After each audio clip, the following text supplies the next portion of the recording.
안녕하세요. 네, 오늘은 왜 산부인과에 정기적으로 검진을 받아야 하는지 이런 거에 대해서 한번 다뤄보려고 합니다.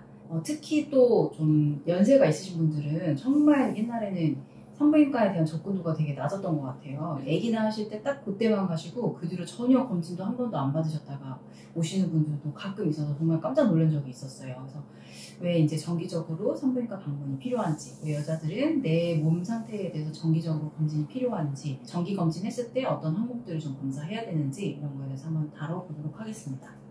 좀 어린 친구들, 젊은 친구들한테서 별로 증상이 없어도 생길 수 있는 질환들을 몇 가지 좀 소개해드리려고 하는데요. 한 가지는 이제 난소, 낭종 중에 이제 기형종이라는 거예요. 기형종은 이제 대표적인 난소의 양성 생식 세포 종이라고 불려지는 건데요. 이 특징 때문에 이제 그 젊은 나이에 많이 생기는데 전체 난소 혹 중에는 한 20%에서 25%를 이제 차지하고요. 10대에서 30대의 젊은 여성분들한테 많이 생겨요. 근데 보통은 어느 정도 크기가 커질 때까지는 무증상이 증상이고요. 거의 한 70%가 한 10대에서 30대 정도 생기기 때문에 굉장히 어린 나이에 많이 생기고, 실제로 이 기형종 같은 경우는 제 환자분들도 거의 10대 후반 또 20대 초반이신 경우가 굉장히 많았어요. 초음파상으로 난소 폭이 보이는데 굉장히 처음에는 초음파에서 되게 애매하게 잘 안 보일 수도 있어요. 그래서 요거는 사실은 정기 검사를 하지 않으면 거의 놓치기가 쉽고 잘 안 보이기 때문에 정기적으로 초음파 같은 건 좀 필요할 수 있고요. 수술한 사진을 보면은 그 안에 굉장히 기름때 같은 거, 머리카락 또는 이제 이빨 석회 같은 게 섞여가지고 이제 안에 이렇게 고여 있다는 게 특징이고, 정기 검진을 하면서 확인해야 되는 질환 중에 하나고, 특히 어린 나이, 젊은 나이 때 많이 생기니까요. 이런 건 나중에 참고해서 알고 계시면 좋을 것 같고요. 여성이라면 한 달에 한 번 이제 배란이라는 걸 경험하게 되실 거예요. 배란이라는 거는 난소에서 일어나는 일이고요. 여기서 하나 조그만 게 난자가, 이게 난포라는 게 그 안에 난자가 들어있는데, 그게 점점 호르몬에서 자라서 그게 터져가지고 난자가 배출이 되고, 정자를 만나지 못하면 그 난자는 그냥 탈락되고, 그 다음에 지금 내막도 그냥 탈락되면서 생리가 나오는 거거든요. 그래서 배란은 항상 한 달에 한 번씩 모든 여성에서 일어나기 때문에, 근데 문제가 그 난자가 배출되는 과정이 그 난자가 파열되는 과정이거든요. 그러다 보니까 조직이 터지거나 이러면은 안에 피가 좀 보일 수가 있어요. 그래서 이제 출혈이 생길 수가 있는데, 그렇게 해서 생기는 이제 혹이 또 있어요. 난소 쪽에 생기는 혹인데, 그래서 출혈성 난소라고도 하고, 뭐 황체 혹이라고도 할 수 있는데, 그래서 그러다 보니까 좀 민감하신 분들은 한 달에 한 번씩 매번 이런 배란통이라든지 이런 걸 느끼시는 분들이 좀 있어요. 그래서 실제로 그것 때문에 배가 아프셔가지고 오시는 경우도 있고, 피가 고이다 보니까 난소 안쪽에 한 10cm짜리 혹이 생기는 경우도 있었고, 우선 배가 좀 심한 경우에는 아플 수가 있는데 보통은 증상이 없는 경우가 많아요. 증상이 없는 경우가 많고, 근데 그게 한번 생기면은 흡수되는 시간이 걸려가지고 이게 10cm 혹이 생기면 몇 개월간 걸려가지고 자연적으로 흡수되거나 그런 경우가 있는데, 중간에 이게 또 터지거나 꼬이게 되면 굉장히 아파요. 아파가지고 그럴 때는 응급수술이 또 필요한 경우가 있거든요. 그래서 그렇게 응급수술을 하게 되면 아무래도 좀 급하게 수술해야 되고, 예기치 못하게 일이 진행되기 때문에 배란통이 좀 주기적으로 있으시거나 하시는 분들은 그 정기 검진이 초음파나 이런 것들이 좀 필요할 수 있다는 거 알고 계시면 좋을 것 같고요.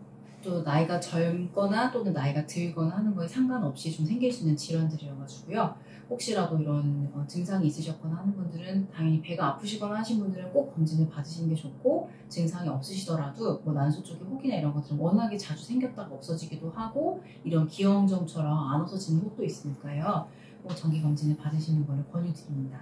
얼마 전에도 근종이 엄청 많으셔가지고, 근데 그분은 이제 나중에는 뭐가 만져지셔서 오셨어요. 뭐가 만져지고 했는데 내원하셨더니 보니까 근종이 거의 한 정말 5개에서 6개 기본. 근데 다 커가지고 배가 이만큼 나와가지고 오신 분이 계셨거든요.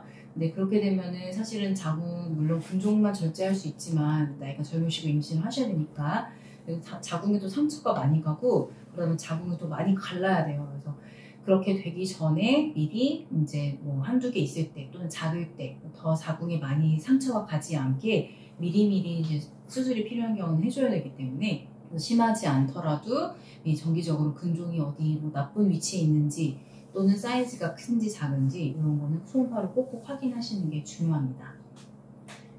네, 그리고 이제 여성분들이라면 아마 질염 같은 경우도 많이 이제 겪어보셨을 거예요. 질염도 많이 겪어보셨을 텐데, 물론 이게 굉장히 불편하고 분비물도 많고 그래서 불편해서 오시는 분들이 대부분이기는 한데, 사실 이게 증상이 없더라도 이제 요새 워낙에 검사가 잘 이루어지다 보니까 증상이 없어도 이렇게 골반염이나 질염이 일으킬 수 있는 균이 나오는 경우가 되게 많으세요.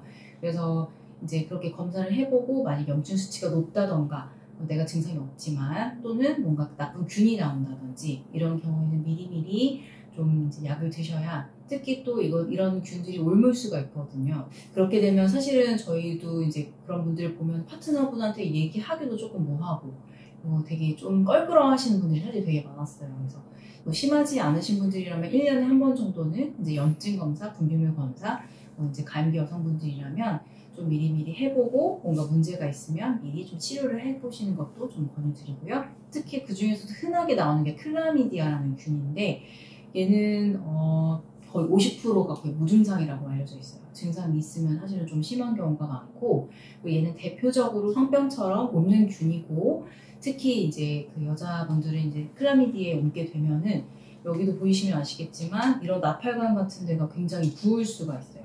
그렇게 되면은 물론 염증이 생기고 골반염이 생기기도 하고, 또는 이제 나팔관을 망가뜨리면 뭐가 문제가 되냐면 이런 임신에 문제가 돼요. 아까 말씀드린 것처럼 정자랑 난자가 만나는 데가 나팔관이거든요. 여기가 기능을 제대로 안 하게 되면은 그때 임신에 문제가 되는 거기 때문에 이런 골반염을 일으키는 대표적인 게 이제 클라미디아예요. 근데 얘는 굉장히 유병률도 높고 게다가 증상이 없는 경우에도 발견되는 경우가 굉장히 많아요. 자궁경부암이라고 그래가지고 이 자궁경부 쪽에 생기는 이제 그 나쁜 세포, 암세포인데, 클라미디아가 있으신 분들이 이런 자궁경부암에 대한 이제 초기 단계 여기에 같이 있는 경우가 굉장히 많다라는 보고가 좀 있어요. 그러니까 암 발병률과 어느 정도 연관이 있다라는 보고가 있어가지고, 특히 클라미디아가 확인되시거나 또는 이제 있으셨던 분들은 자궁경부암 검진에 대해서도 굉장히 많이 신경을 좀 쓰셔야 됩니다.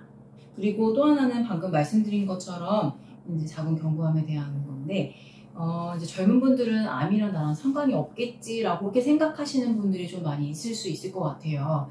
근데 우리 자궁경부암 같은 경우에는 사실은 전체 우리나라 유병률로 따졌을 때 여성 암 중에 유방암 다음으로 가장 흔한 게 사실은 자궁경부암이에요. 그 자궁경부라고 하면은 자궁 중에서도 이 자궁 입구를 말하는 거고요. 이렇게 유병률이 높아서 사실은 나라에서 공단 검진이라고 하죠. 나라에서 해주는 검진 항목 중에 하나인데, 그건 사실 2년에 한 번씩밖에 못해요. 이제 나라에서 나오는 거거든요. 산부인과 학회에서 권유하는 바는 이제 1년에 한 번씩 자궁경부암 검진을 하라고 이제 권유가 되어 있고요. 그리고 대표적으로 이제 자궁경부암을 일으키는 게 우리 코로나 바이러스처럼 인유두종 바이러스라는 바이러스거든요. 근데 바이러스는 한번 감염되면 굉장히 좀 그 치료가 힘들어요. 물론 코로나도 지금 굉장히 지금 이것 때문에 몇 년간 고생하고 있는 것처럼 인유두종 바이러스도 한번 걸리게 되면 사실은 완치도 힘들고 또 이제 치료 방법이 사실은 별로 없어요. 그렇기 때문에 가급적이면은 먼저 생기기 전에 자궁경부암 백신을 맞는 것이 제일 중요하고요. 그래서 10대에 이제 자궁경부암 백신을 맞으시면은 거의 90% 이상 예방이 가능하다고 되어 있고요. 20, 30대에도 이제 그 부부관계 이제 성경험이랑 상관없이 한 50% 이상의 유병률을 좀 낮출 수 있다고 되어 있으니까요. 혹시라도 아직까지 안 맞으신 분들은 꼭꼭 맞으시는 걸 권유드리고, 그리고 이제 얼마 안 됐는데 이제 그 나라에서 이제 몇 세에 해당되시는 분들은 자궁경부암 백신에 대해서 이제 무료로 접종해주는 시기가 있어요. 그게 올해서부터는 좀 더 범위가 넓어졌거든요. 그래서 그거를 확인해 보시고 이제 내가 그 나이대에 되신다 하시는 분들은 그 나라에서 이제 제공해주시는 무료 예방 접종도 가능하시니까요. 그것도 꼭꼭 신청해서 미리미리 맞으시는 걸 권유드립니다.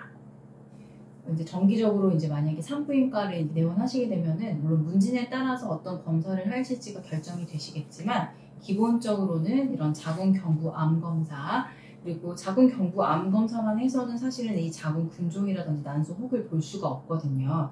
그래서 그럴 때는 초음파 검사라고 해서 질 초음파나 복부 초음파로 볼 수가 있고요. 성 경험이 없으시거나 복부 초음파로 잘 안 보이시는 분들은 항문 초음파로 보시기는 하셔야 돼요. 그래서 그렇게 되면 자궁 근종은 없는지, 또는 자궁 난소 쪽에 뭐 혹은 없는지, 또는 여기 보시면 아시겠지만 자궁 내막에 또 생기는 여러 가지 질환들, 이런 것들을 한 번에 같이 볼 수가 있거든요. 또 게다가 초음파는 다른 뭐 엑스레이랑 이런 거랑 달리 뭔가 이제 X선 노출도 별로 없고 좀 위험도가 굉장히 낮고 굉장히 또 손쉽게 빨리 할 수 있는 검사라 가지고 산부인과 이제 검사 중에는 굉장히 간편하면서도 또 빨리 볼 수 있고, 그리고 다른 유해성이 없는 대표적인 검사 방법이거든요. 그래서 그런 거를 너무 이제 무서워하지 마시고, 그리고 이제 급여 적용이나 이런 것도 많이 되니까요. 비용 부담 없이 보실 수 있는 방법 중에 하나니까 그런 것도 같이 한번 보실 수 있으면 좋을 것 같고요. 아까 말씀드렸던 것처럼 이제 분비물 염증 검사라든지 이런 것도 한 1년에 한 번 정도는 같이 해주시면 좋을 것 같습니다.